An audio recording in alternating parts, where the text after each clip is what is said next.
बिष्णुपुर पूजा संघ क्लब ने अपनी 83वीं वर्षगांठ मनाई। उनकी थीम मो आई एम ए स्मार्टफोन का अर्थ है बच्चों और आम लोगों को अपने विचारों, खेलों और कान में फोन रखकर सड़क और ट्रेन लाइनों को पार करने और फोन का उपयोग करने के बारे में जागरूक संदेश देना, ताकि वे सभी बच्चों के साथ खेलने के लिए वापस न आए। यानी पूजा समिति खेल के मैदान में यही संदेश देती है। वहीं परिवहन उपमंत्री दिलीप मंडल व बशीरहाट की पूर्व सांसद व अभिनेत्री नूर जहां के साथ फीता काटकर दरवाजा खोला गया। इनके मंदिर को लकड़ी, बांस, लकड़ी, प्लास्टिक और प्रतिकृति मूर्तियां बनाने वाले लोगों द्वारा अच्छी तरह से सजाया जाता है।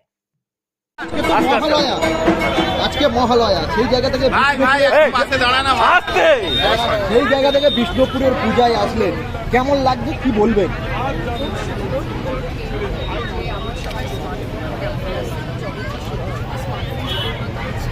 সেখানে যাতে কারো শৈশব না হারিয়ে যায় সেই বার্তা দিচ্ছে।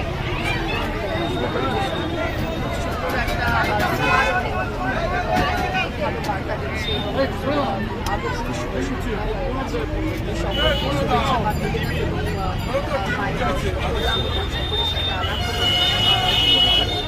মার কাছে কি প্রার্থনা করলেন?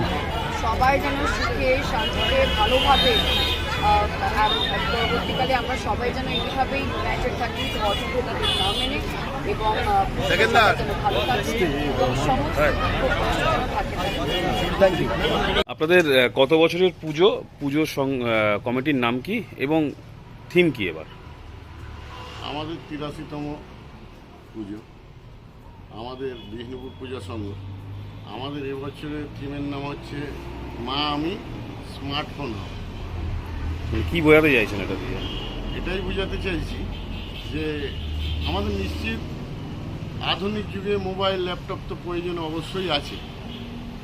ভালো কাজটা ছেড়ে বাচ্চারা মোবাইলের যে ভালো কাজ সেই কাজে না মাথা দিয়ে বিভিন্ন অজিনিস দেখছে, বাজে জিনিস দেখছে, যাতে ওদের পড়াশোনা থেকে মোটিভটা ঘুরে যায়, বিভিন্ন রকম গেম।